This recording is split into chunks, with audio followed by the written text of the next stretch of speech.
continent. Le divorce est-il inéluctable? Nguéni s'est penché sur la question. Remplit-elle réellement son rôle, celui de maintien de la paix?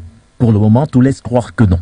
L'inefficacité sur le terrain est devenue l'arme la mieux partagée de la force militaire onusienne déployée sur le continent africain. Les récents événements nous en disent long sur la question.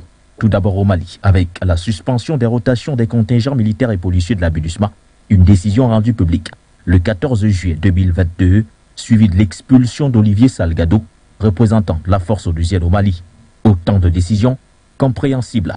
À tout point de vue, que ce soit la MONUSCO, la MINUSMA, tout ce qui est MINUS, comme on a coutume de le dire à travers les plateaux de télévision et de radio, il faut se rendre compte que le bilan est totalement négatif.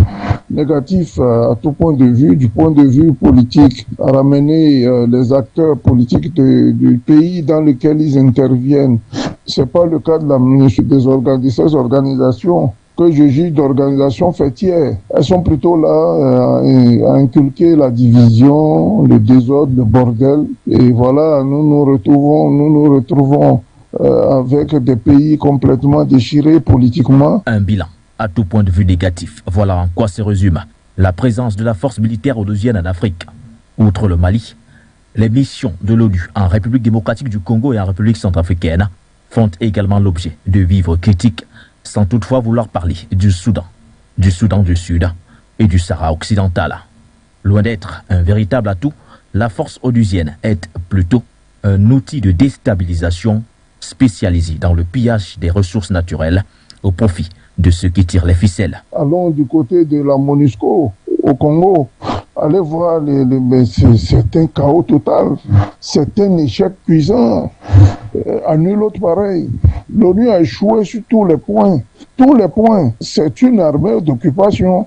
Vous vous souvenez qu'il y a des chars qui d'ailleurs ont mal négocié un virage et se sont retrouvés dans le ravin. Et à l'intérieur, c'était plein de coltan, de diamants et je ne sais quelle autre ressource minière. Donc, vous voyez, c'est une force d'occupation qui est sur le terrain, qui vise, n'est-ce pas, à faire un peu de business de l'autre côté, et à des fins que nous ne maîtrisons du tout pas, hein, et pour des gens tapis dans l'ombre qui, de loin, actionnent, n'est-ce pas, les ficelles. Un déploiement inefficace entraîne donc automatiquement des résultats peu probants. L'on comprend donc mieux le regain de violence sur le terrain. Se dirige-t-on vers un divorce inéluctable? C'est aux dirigeants africains de prendre leurs responsabilités face à ce constat amer. Un constat qui reste